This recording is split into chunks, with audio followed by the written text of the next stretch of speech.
حضرت رسول اللہ سے والہانہ انلیمیٹڈ بیونڈ کمپریہنشن حضرت رسول اللہ کی ذات اقدس سے پیار ہونا چاہیے.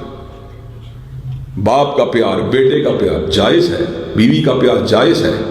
کچھ پیار حرام ہے، غیر محرم کا پیار حرام ہے، غیر کے مال پہ بری نظر رکھنا یہ حرام ہے، غیر کی عزت کے اوپر نگاہ ڈالنا یہ حرام ہے.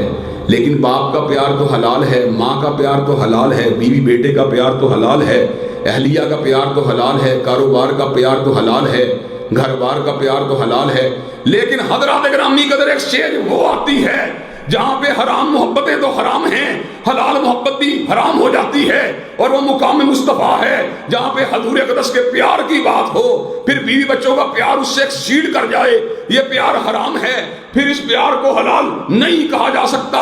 قل ان کان آباؤکم وابناؤکم واخوانکم وازواجکم وعشیرتکم واموال اقترفتموها وتجارۃ تخشون کسادها ومساکن ترضونها احب الیکم من اللہ ورسولہ وجہاد فی سبیلہ فتربصوا حتی یأتی اللہ بامرہ واللہ لا یہدی القوم الفاسقین. اگر باپ سے پیار زیادہ ہے، حضور اقدس سے کم ہے، بیٹے سے زیادہ ہے، حضور اقدس سے کم ہے، بیوی سے زیادہ ہے، حضور اقدس سے کم ہے، گھر بار سے زیادہ ہے، حضور اقدس سے کم ہے، کاروبار سے زیادہ ہے، حضور اقدس سے کم ہے، اللہ کے عذاب کا انتظار کرو. اللہ فاسقوں کو ہدایت ہی نہیں دیتا.